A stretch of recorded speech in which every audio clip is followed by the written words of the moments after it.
Assalamu alaikum dear students, how are you today? You will be fine, I hope so. आज जो हम पढ़ने लगे हैं that is concept of mole. Concept of mole बहुत ही सादा सा कंसेप्ट है लेकिन समटाइम्स काफ़ी हद तक कंफ्यूजिंग हो जाता है. तो अब हम ये जानेंगे कि कैसे कंसेप्ट ऑफ मोल काम करता है और आप इसको जल्द से जल्द कैसे सीख सकते हैं. देखें, सबसे पहले आपको चंद एक बातों का पता होना चाहिए और वो क्या है. वो ये है कि आपको पता होना चाहिए एटम क्या है, नंबर 1.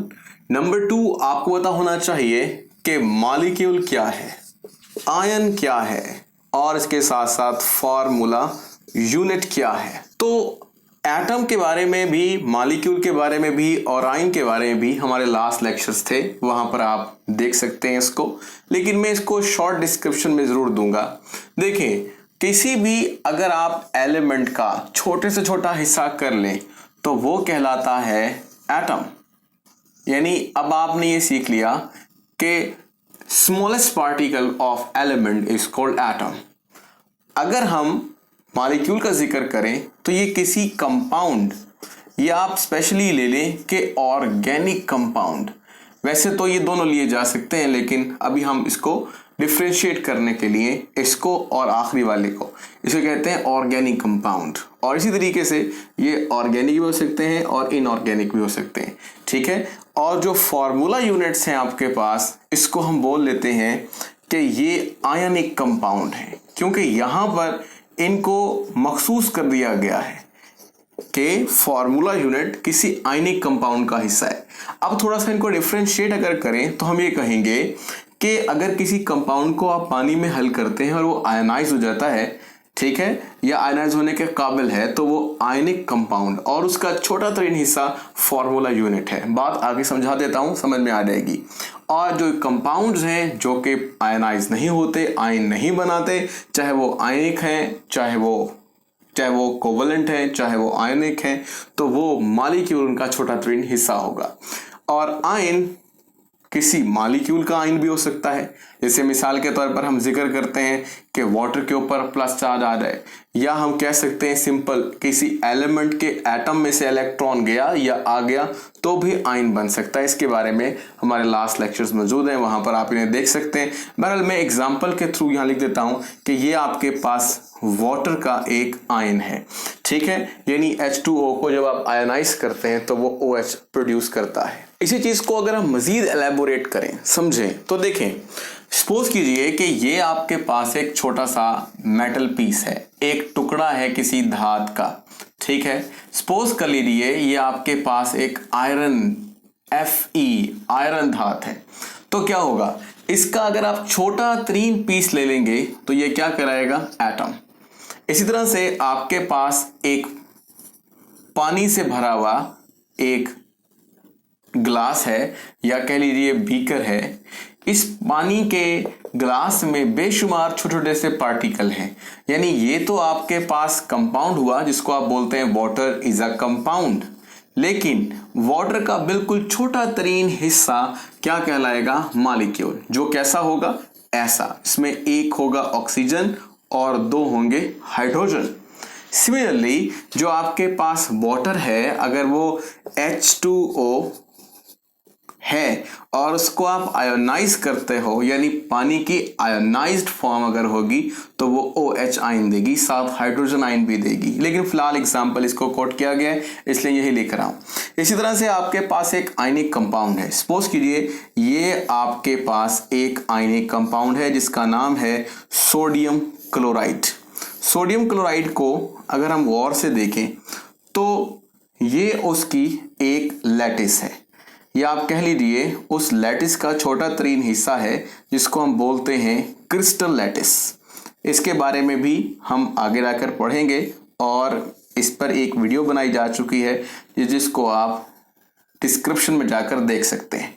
तो ये बहरहाल आपके पास क्या है, सोडियम क्लोराइड का एक छोटा सा हिस्सा जिसको आप सोडियम क्लोराइड का यूनिट सेल बोल सकते हैं. ब्लैक कलर में क्लोरीन है और ब्लू कलर में सोडियम है. बहरहाल कंप्लीट नहीं बना रहा हूं बट आपको ये बात समझ में आ गई क्या. देखें, आपके पास एक चाइना डिश है, या कोई प्लेट है, आपने घर से उसमें नमक निकाल कर रख दिया है। ये नमक या सॉल्ट आयनिक कंपाउंड है और इसका छोटा तरीन जो हिस्सा है जो कि प्रेजेंट करता है basic structure of sodium chloride को, वो कहलाएगा फार्मूला यूनिट। यानी अगर ये बहुत सारा NaCl है तो उसका सादा तरीन हिस्सा एक्चुअली NaCl है और ये कहला रहा है फार्मूला यूनिट। या magnesium sulphate, copper sulphate, copper chloride etcetera. तो मैंने आपको बात समझाने की कोशिश की यहाँ पर थोड़ी सी, जो कि क्विकली है और बहुत ही लिमिटेड वर्ड्स में है कि एलिमेंट क्या है, कंपाउंड क्या है, OH आयन क्या है और आयनिक कंपाउंड क्या है। इसके बाद नेक्स्ट जो आपको बात पता होनी चाहिए वो ये पता होनी चाहिए कि एटम जो एलिमेंट का हिस्सा है इसका एक मास होता है।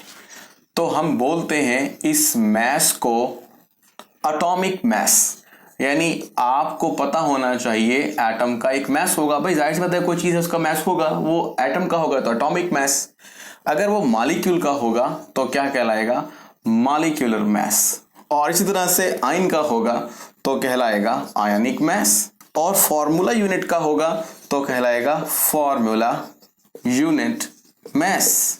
तो ये चार चीजें आपको समझ लेनी है, एटॉमिक मास, मॉलिक्यूलर मास, आयनिक मास। और इन सारे मासेस को हम ले सकते हैं ग्राम्स में। किस में ले सकते हैं, ग्राम्स में। तो अगर हम इनको ग्राम में ले लें, मिसाल के तौर पर हम ये मानते हैं कि सादा सा एलिमेंट ले लेते हैं, जैसे मिसाल के तौर पर सोडियम। तो सोडियम का मास हम ले लेते हैं 23 ग्राम। और इसी तरह से हम मॉलिक्यूल जो इस्तेमाल कर रहे हैं, फॉर एग्जांपल वाटर, तो इसका जो मास है वो है 18 ग्राम्स। इसी तरीके से OH का जो होगा, O का 16 प्लस हाइड्रोजन का 1 तो 17 ग्राम्स। और इसी तरीके से आपके पास NaCl का, सोडियम का 23 प्लस क्लोरीन का 35.5 तो ये हो गया 58.5 ग्राम्स। तो ये आपको एक स्पेसिफिक वजन दिए गए हैं, ये बड़े खास हैं। ये किस तरह से लिए गए हैं ये भी आपको आगे रख के बताते हैं, लेकिन अब थोड़ी सी बात आपने और समझनी है। अगर आपको पुराना लेक्चर याद हो जिसमें हमने मास नंबर का जिक्र भी किया था, तो नहीं भी याद तो थोड़ा सा मैं आपको रिवाइज कर देता हूं कि मिसाल के तौर पर हम मानते हैं कि सोडियम में कितने इलेक्ट्रॉन हैं और कितने प्रोटॉन हैं, कितने न्यूट्रॉन हैं। तो 11 इलेक्ट्रॉन है, 11 प्रोटॉन है, लेकिन न्यूट्रॉन इसमें 12 हैं। तो असल में जब हम मास नंबर निकालते हैं तो proton number plus neutron number तो कितना हो गया, 11 प्रोटॉन और 12 क्या होगा इसके अंदर, न्यूट्रॉन, तो 23। तो असल में ये मास नंबर लिखा है। इसी तरह से अगर हम वाटर को देखें तो वाटर में हाइड्रोजन 2 और ऑक्सीजन 16 तो कितना हो गया, 18 ग्राम्स। इसी अंदाज से OH और इसी अंदाज से आपके पास NaCl यानी सोडियम क्लोराइड की बात हो गई। अब आप कहेंगे सर ये क्यों आ गया पॉइंट के अंदर, तो इसका जवाब भी हमने दिया था, ये फ्रैक्शनल मास है, या आपको उसे कह सकते हैं कि ये एवरेज निकाला गया है। क्योंकि होता ये है कि क्लोरीन असल में 35.5 मास नहीं रखता, या तो वो 35 रखता है या 37 रखता है, लेकिन जब हम उनकी एवरेज निकालते हैं एक स्पेसिफिक फार्मूला से जो लास्ट लेक्चर में डिस्क्राइब हुआ था, उसका लिंक भी आपको मिल जाएगा, तो वो फ्रैक्शन में आंसर आता है 35.5। तो 35.5 प्लस 23 जो कि सोडियम का पहले बता दिया मैंने आपको 58.5 ग्राम्स। तो ये हमने स्पेसिफिक मास लिए हैं, लेकिन ये मास अब हमने ग्राम्स में ले लिया है। यानी ये पहले आपके पास अगर निकाले जाते तो 23 AMU atomic mass unit में the mass of an element which is compared with the 1/12th mass of the carbon 12। ये वाली बात भी हमारी हो चुकी है जब हमने ये सीखा था कि एटम के मैसेस किस तरह से निकाले जाते हैं। बहरहाल आपको नहीं आता, इतना जरूर याद कर लें कि सोडियम का मास इतना था 23 AMU, लेकिन हमने इसी को ग्राम में ले लिया। जरा गौर कीजिएगा, हमने क्या किया, हमने एक बैलेंस लिया। देखें ये हमारे पास एक, सपोज कीजिए बैलेंस है और इस बैलेंस पर हमने क्या किया, सोडियम रखा और इतना रखा कि वजन बढ़ते बढ़ते 23 ग्राम तक पहुंच गया। तो जो हमने सोडियम इसके अंदर इकट्ठा किया है, क्योंकि सोडियम एक मेटल है तो एक सॉलिड चीज होगी, जाहिर सी बात है, तो होगा ये कि जो आपने ऊपर इसमें सोडियम रखा है 23 ग्राम्स, वो सोडियम एक स्पेसिफिक मिकदार है। वैसे मिकदार में वो ग्राम में 23 है, लेकिन इसी को ही हम पुकार लेते हैं कि ये सोडियम का 1 मोल है।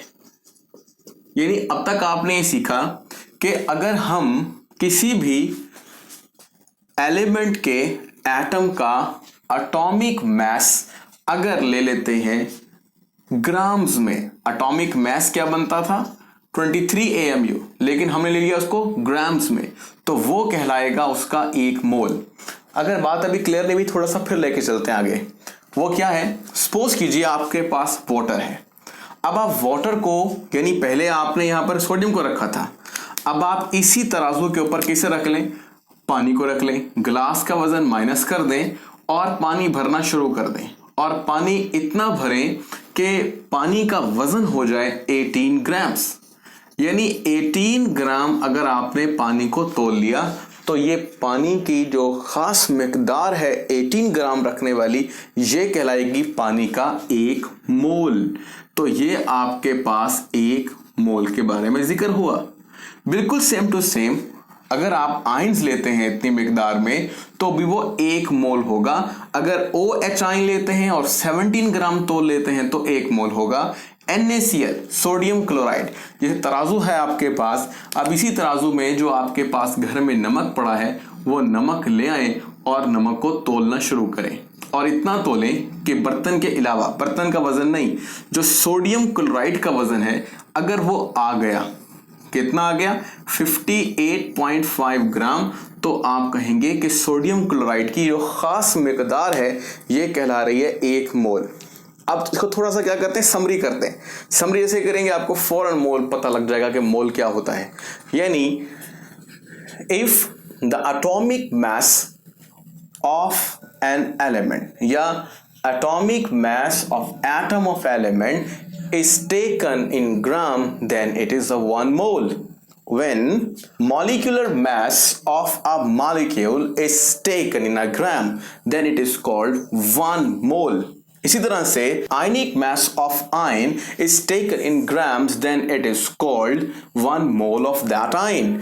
Formula unit mass of ionic compound is taken in a gram, then it is called 1 mole of ionic compound. तो अब आपको कुछ ना कुछ समझ में आना शुरू हो गई होगी कि मोल क्या है। अब थोड़ा सा इसको फिर एक दफा समझते हैं कि क्या कहने की कोशिश की जा रही है। देखिए हम क्या करते हैं, जो हमारे पास मैस है, जो हमने अब लेना शुरू कर दिया है, इस मैस का हम एक नाम और रखते हैं, that is called molar mass. अब आप समझ में आएगी कि 23 ग्राम को अभी मैंने 1 मोल कहा, तो इसलिए इस एटॉमिक मैस को मोलर मैस बोल सकते हैं। मतलब जो 1 मोल वजन रखते हैं उन सारे मैसेस को हम मोलर मैस बोल सकते हैं। मोलर मैस एटॉमिक मैस भी हो सकता है, मॉलिक्यूलर मैस भी हो सकता है, आयनिक मैस भी हो सकता है, और फॉर्मूला यूनिट मैस भी हो सकता है।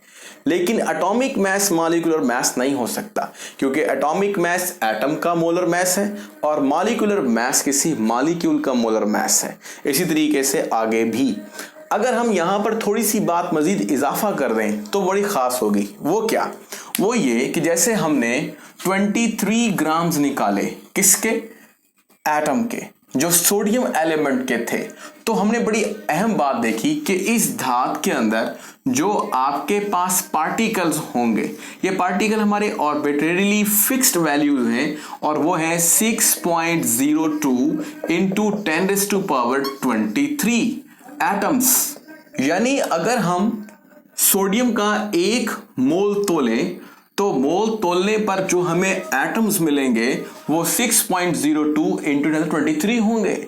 सिमिलरली अगर हम मोलर मैस ले लें, यानी मॉलिक्यूलर मैस ले लें किसी मॉलिक्यूल जैसे कि पानी का, जो कि हमने इस ग्लास में डाले, तो हमें हैरानगी ये हुई, इस ग्लास में जो हमारे पास पार्टिकल्स आए, यानी इस तरह के पार्टिकल्स आए, ये पार्टिकल्स कितने निकले 6.02 इंटू 10⁻23। ये स्पेसिफिक नंबर आ रहे हैं हर दफा, यानी किसी भी एक मोल में जब भी पार्टिकल्स की तादाद होगी वो इतनी ही होगी। जो एटम, मॉलिक्यूल, आयन और फार्मूला यूनिट है, ये आप बोल सकते हैं पार्टिकल्स हैं। और ये जो सारी चीजें हैं ये आपके पास कोई ना कोई सब्सटेंस है, और जो ये आपके पास सब चीजें हैं वो सब के सब क्या हैं, मोलर मैसेज हैं। थोड़ा सा आप तारीफ बड़ी आसान करने जा रहे हैं, लेकिन इससे पहले हम थोड़ा सा और भी आगे पढ़ लेते हैं कि जब हमने क्या किया, 18 ग्राम पानी को तोला तो हमने कहा कि इसमें पार्टिकल्स की तादाद कितनी है 6.02 इंटू 23। सिमिलरली जब हमने किसी भी आयन का आयनिक मैस तोला तो जब उसमें आयन देखे तो उन आयन्स की तादाद कितनी थी, यानी 6.02 इंटू 10⁻23। और जब सोडियम क्लोराइड जो हमने यहां पर तोला हुआ है, ये देखें, ये ग्रीन कलर में हमने इसको तोला था, तो इसमें भी ऐसा है कि जो हमने तोल कर यानी 58.5 ग्राम निकाला, उसमें जो पार्टिकल्स यानी इस तरह के यूनिट सेल थे, फॉर्मूला यूनिट थे, वो आपके पास क्या निकले 6.02 इंटू 10⁻23। ये बड़ी अहम बात हो गई।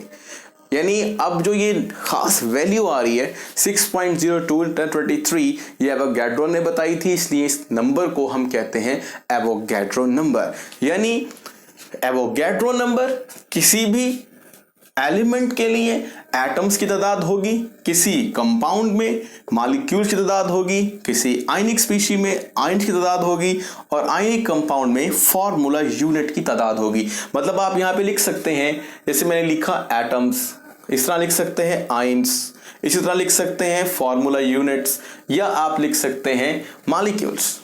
तो ये था आपके पास एवोगैड्रो नंबर भी साथ ही हो गया, यानी एवोगैड्रो नंबर और मोल का एक रिलेशनशिप है। अब क्या है कि हम इनको एक नाम और भी देते हैं, जैसे मिसाल के तौर पर हम नाम देते हैं, एक मोल है ये, तो अगर एक मोल है तो हम लिख देते हैं ग्राम एटम। यानी कहीं आपने ग्राम एटम पढ़ लिया तो आप समझ लें कि वो असल में एटम के मोल का जिक्र कर रहा है, तो gram atom is equal to mole. इस तरह मॉलिक्यूल के लिए मोल लिखा हो तो भी ठीक, और अगर ना लिखा हो तो लिखा होगा क्या, ग्राम मॉलिक्यूल, और यहां क्या लिखा होगा ग्राम आयन, और यहां क्या लिखा होगा ग्राम फॉर्मूला यूनिट्स।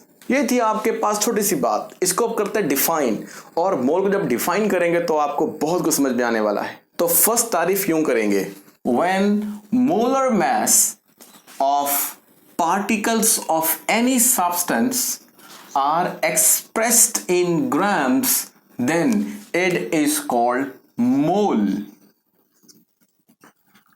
जब किसी भी शय का मोलर मैस ग्रामों में जाहिर कर दिया जाए तो हम उसको कहते हैं मोल। अब ये हो गई एक जनरल डेफिनेशन, लेकिन अगर हम इसको स्पेसिफिकली करें तो भी कर सकते हैं। देखें कैसे, जब किसी एलिमेंट के एटम का एटॉमिक मैस ग्राम में जाहिर किया जाए तो वो कहलाता है ग्राम एटम, यानी मोल की जगह क्या कह दिया ग्राम एटम। जब किसी मॉलिक्यूल्स के मॉलिक्यूलर मैस को ग्राम में जाहिर किया जाए तो वो कहलाता है ग्राम मॉलिक्यूल। जब किसी आयनिक मैस जो किसी आयन का हो ग्रामों में जाहिर कर लिया जाए तो कहलाता है मोल या ग्राम आयन। जब किसी भी आयनिक कंपाउंड्स के फार्मूला यूनिट का मैस ग्राम में जाहिर कर लिया जाए तो कहलाता है ग्राम फार्मूला यूनिट्स। अगर इसको हम सिंपल प्रीडिफाइन करें इंग्लिश में तो कहेंगे when atomic mass of atom of an element are expressed in grams, it's called gram atom. When the molecular mass of molecules of compounds are expressed in grams, called gram molecule. When ionic mass of ionic species is expressed in grams, then it's called gram ion. When the formula unit mass of a ionic compound is expressed in grams, then it's called gram formula units. It's a very simple. It means that the confusion is here when atomic mass, molecular mass, ionic mass and formula unit mass को अलग अलग बयान किया गया होता है, हालांकि वो मोलर मास है, तो आप वहां पे परेशान हो जाते हैं। या फिर कहीं पर ग्राम एटम, ग्राम आयन, ग्राम मॉलिक्यूल, ग्राम फार्मूला यूनिट लिखा होता है और फिर आप कंफ्यूज हो जाते हैं, हालांकि वो मोल ही है। और मोल्स में ग्राम्स की तादाद जैसे कि आपको नजर आ रहा है वो डिफरेंट जरूर होगी, यानी ग्राम्स तो डिफरेंट होंगे, लेकिन इन सब के अंदर जो नंबर ऑफ पार्टिकल्स होंगे वो हमेशा क्या होंगे, सेम तादाद में होंगे। और ये तादाद क्या कहला रही है, एवोगैड्रो नंबर, जिसको शो करते हैं Na से, एवोगैड्रो नंबर। तो एवोगैड्रो नंबर किसी भी मोल के अंदर मौजूद पार्टिकल्स की एक स्पेसिफिक तादाद होती है। ये जो टॉपिक है ये मैंने बहुत वास्टली और फुल कंसेप्ट के साथ एक और दफ़ा भी इसी चैनल पर दिया हुआ है, उसका लिंक आपको डिस्क्रिप्शन में मिल जाएगा। अगर आप इससे ज़्यादा कंसेप्ट चाहते हैं तो आप वहाँ पर क्लिक कर और मज़ीद मालूमात भी ले सकते हैं। तो इस चैनल को सब्सक्राइब करना ना भूलें और दूसरों के साथ शेयर भी करें और लाइक भी करें। गुड बाय, अपना ख्याल रखिएगा।